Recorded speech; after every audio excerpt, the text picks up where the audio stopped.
Uh, Ready? yeah, we're live. So, All right. So we're live right now. Okay. So I guess we're gonna kind of talk a little bit about um, the Republican candidates right now, more in specific, more details. Kind of go over Donald Trump, and just kind of get everybody's opinion on why Donald Trump kind of continues to move forward when in the polls when everyone kind of figured by now he kind of would have fizzled out already and he'd be out of the race, but. I don't know. Want to start off, Jose? What do you think? to be honest with you, I don't follow politics much, but it's pretty interesting. I think people are turning and stations are focusing on him because he's getting ratings. That's my major thing. I thought it was going to be very comical, but people are dead set on keeping up with them. So I don't know what you think. I don't know. I think, I think he kind of hit a chord with a lot of Americans. I think he might be a little bit out there, but I think the values that he kind of has, maybe they're not as extreme with people, but they kind of get where he's coming from in the issues. And quite frankly, I just think that I think America, a lot of Americans are just tired of the same old politics that they've kind of been listening to for like the past, I don't know, whatever, 20 years, depending on your age. And I just think even they're looking for something different. And even though Donald Trump might be a little bit out there, they kind of take solace in the fact that he is different, although he kind of rubs a lot of people the wrong way with his message. Yeah, actually, I was just, it's so funny that you brought up this topic because I actually was just watching debate. They had a Republican debate tonight. It like just finished like 5 minutes ago. Did it? I didn't get to see it. Um, yeah, so it was on. I don't like the man. I identify myself with the Republican Party, but I don't think he's a Republican. I just think people. I agree with you that people they like that he is kind of calling out everybody. Um, but at the same time, I feel that he doesn't really know what he's talking about. I don't Yeah. know. I mean, I was watching the debate tonight, and they were just asking him simple questions on policies and foreign policies, like with Libya and Israel, and he didn't have an answer. He just like name calls, Yeah. and so I think because there's a lot of young voters out there this year. With this presidential campaign, there's a lot of young voters, and I don't think that they do enough research into politics. They just like how he is and how he behaves, and that he is bringing out a lot of issues that maybe people don't talk about, but he Yeah. still doesn't give an answer. I know a lot of the millennial generation. Uh, they like him, like between him and Bernie Sanders. They're really up for both of them. Yeah. Um, I had thought when he first started running that he would be done. Unfortunately, he's not. But I don't know. After watching tonight's debate, um, they had Marco Rubio and Ted Cruz kind of just coming after him and basically showing that he's not even a Republican. That Yeah. his stance on his issues don't it doesn't make any sense for the party. So Yeah. I don't know. I don't know what America's thinking. Yeah, the I think one of the yeah, I think one of the problems are I think what it is also that he people assumed that he was going to fizzle out by now, but Yeah, the reason why I think he's not is he's his whoever is running his campaign, they're real good at just finding a couple of things that he can just yeah, hit and that it's not going to put him too much out on that ledge where he can get questions asked. right, Like it's real easy to say we're going to build a huge wall. That's easy to say, right, but he's not saying right, how he's going to fund it. He's not saying right. who's going to pay for it. There was something I saw on I think it was Facebook or something where it was an interview with Vicente Fox, who's like the former president of Mexico, and he said that because Donald Trump had mentioned once that he was going to get Mexico to pay for part of that wall. Vicente Yeah, Fox, the former president, was like, pretty up. He's not president anymore, so he can say it how it is. He's like, right, he used a couple of expletives, and he said, "Good luck trying to get Mexico to pay for that wall." So he's saying Yeah, a lot of the good things, but he's also not really backing it up with stuff. And it's real easy to attack Marco Rubio or attack Ted Cruz for right, different things, and it is, because they are politicians, and when you've been a politician, your life is out there and it's very transparent. You can't really hide a lot of things, so it's easy to find things on them. While Donald Trump, who's been a kind of a celebrity, and he's been kind of an entertainer and a businessman, he's got a lot of skeletons in the closet that have been covered up, and people don't bring that up.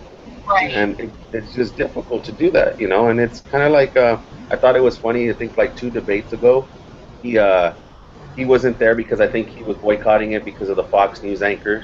He was afraid that she was Mhm. going to come after him. So Yeah, I thought it was funny because Ted Cruz, I forget which other candidate was, he started off with saying like, okay, well he's not here, so I'll start off by saying you're ugly, you're dumb, you're so and so. Okay, now we got the Donald Trump factor out of the way. So you know, and it's right. I think true. it's right. Yeah.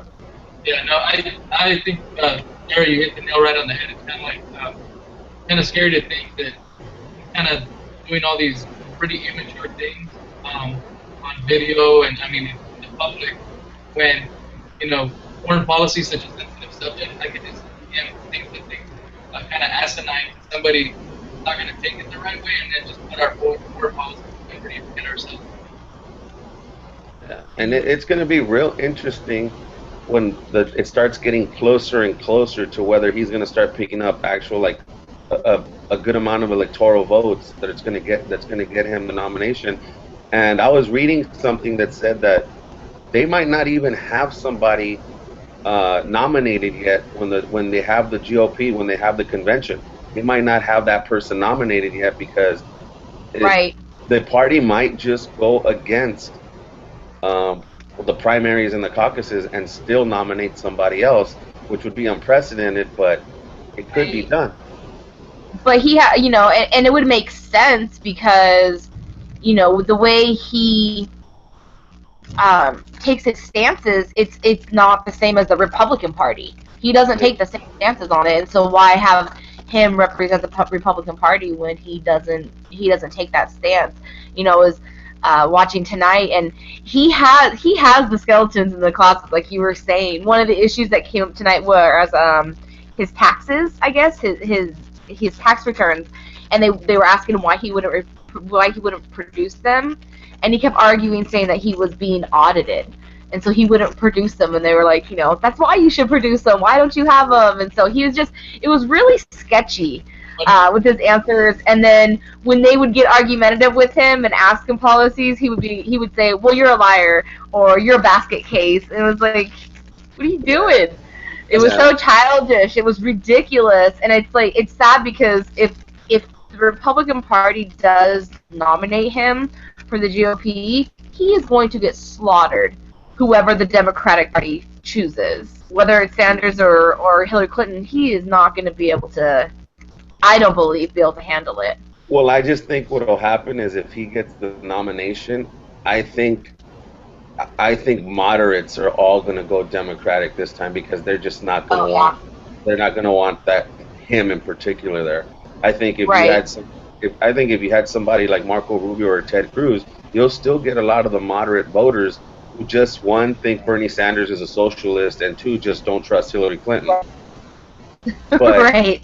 I, yeah, but I don't think any of them are really going to say, you know what, Donald Trump is the better pick because, I mean, as wacky and as old as Bernie Sanders is, because that's the knock on him, I still think that he comes across as knowing his stuff way more than Right. Donald Trump does, and it's just kind of like, okay, well, I remember. I mean, I remember. I think I'm older than you guys. I remember Ross Perot when Ross Yeah. Perot ran. He was an independent. He was a billionaire. He funded his own campaign, and guess Yep. what? He got pretty close to winning. He was He he was almost there, he did. was there for a while, and I think that goes to be said when you have your own money and you fund your own campaign. Uh, Yeah. you don't have to answer to people, so you can say whatever you want.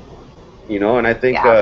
I think what Bernie Sanders has going for him is that he doesn't have. Well, I mean, when he says he doesn't have PACs contributing, I don't know how true that is because PACs can be formed in different ways. But Right. he says that he has the most just what do you call it, one person contributions in the entire country, and that's how he's getting funded, Yeah. which is good for him because it shows that he's got a lot of voter pool. But yeah, with Donald Trump, it's just gonna be, it's gonna be like really like okay, we took it this far. Like, do we really want to take it any farther than this? I can't even imagine having that man run the country. I don't even know Yeah, what and they would even look like. I think part of it too is the fact that we did have an African American president, and I think it's also a reaction to that as well. I think it's Yeah. also like, oh, people that weren't happy with Obama simply because he was Obama. I think they're kind of going the total opposite, and I think he's the most opposite person there is right now. I mean, you got two Yeah. guys running for office. You got the other guys beside. You got a guy named Rubio and a guy named Cruz. And a guy named Bush, whose name's kind of got tarnished a little bit. So of course, Yeah. I think who was it? I think Perry missed a good time to run, and I think I forgot Yeah. his I forgot his name already. The guy that lost last election to Obama, Romney? Romney. I Mitt think this Romney? would have been a good election for him to have run. Yeah, I agree. Yeah. But we'll see how it goes though. Um, Yeah. I don't know. You guys want to pick another topic or? Dang, this was a pretty good one. We were on for a while, right? Um, I don't know. There's a couple of suggestions I made. You guys made another suggestion as well. Mike, you want to go with your song? Oh yeah, we could do that one real quick. I was the reason I thought about it is because I heard a song on the radio this morning, and I thought, okay, there's always songs that kind of you kind of associate with a movie, and it always just kind of like Mm, that song that you associate. So I was thinking of kind of like a little top five list of what songs you kind of always associate with a certain movie. So I was like, all right, we mm. can kind of throw that one out there. I could start it off like not my favorite movie, but I think everyone would agree that Titanic song. Every time you hear that song from Celine Dion, you can't think of anything but that movie, right? I don't know why every time I hear the Righteous Brothers, I think of Top Gun and them hanging out at the bar during Oh, you know what? I didn't even think Oh of that. gosh. That is true. That is true. Yep. Yep. Uh, my other one was Whitney Houston. When I hear the song, I think of The Bodyguard, Oh yeah. Yeah. right? Yeah. That one pops out. Um, Um. oh, now you got me thinking back of all the '80s movies. No way, That's dude. what I was thinking too. All the You '80s guys movies. My number one is a total '80s movie, and you guys are it's got to be the number one song and movie ever. Um, Which one? are we guessing? The Breakfast Club, Simple Minds, Oh goodness. Yeah. Uh, Simple Minds, Anytime you hear that song. Oh yeah. right? uh, Jose doesn't remember. So Yeah. I was really young when that came out. But another one that I kind of How old are you, Jose? I'm 36, but so I was I'm younger than you, and I know that song. yeah. I have an older brother, but he was a lot older than me, so he would probably remember most of the songs in that movie. But I didn't hang out with them that much when I was a kid, so I was doing my own thing. um, probably Pretty, another Pretty in song, Pink. Pretty in Pink. Yeah. Um, Pretty in Pink. Silence of the Lambs. What's that? Buffalo Bill when he starts singing in front of the mirror. I think that's hilarious. I don't remember that song for some reason. You remember that song? Come on. Oh gosh, my husband does that, and it freaks me out. He does every line to that movie. He thinks he's funny, and it's not funny at all. How about Colors? You remember Colors? What? I used to song Colors. Colors right there. It's the name of the movie. So yeah, No, so we could have a that little. one's too far from. Oh, well, Well, all right. That's, '83. So any '80s movie, I can get that. We're Yeah. really big movie buffs, so we're all about older movies. But I don't know what Colors is. Colors was around, I think, 88, 88, 87. It was around that time. I've never even heard of it. Colors was that first movie about the Crips and the Bloods in L.A. and it had like with Sean Penn where he was a cop and Oh. they called him Pac-Man. You don't remember that movie? You remember that movie, right? Jose? Yeah, I remember the movie. I remember my brother watching it. He tried to sneak in to watch it, but Yeah. it was pretty sketchy. Sketchy gang movie. The only gang movie I could think from like back then would be like Blood In, Blood Out. That's about it. Oh no, that one came after.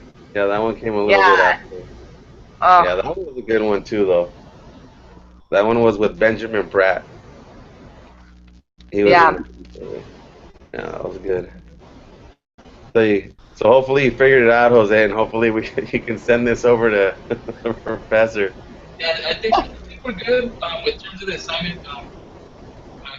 All right. If He's gonna get to the end of the conversation and be like, "What happened?"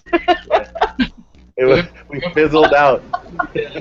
We were doing good for a minute, and then I don't know what happened. We started talking about Silence of the Lambs. It broke us. So I'm gonna click stop broadcast. I don't know if that necessarily means we're gonna be cut off. But if it does, I think it's gonna be shared through YouTube. But if it doesn't, then we'll kind of continue it on. Hold on one second.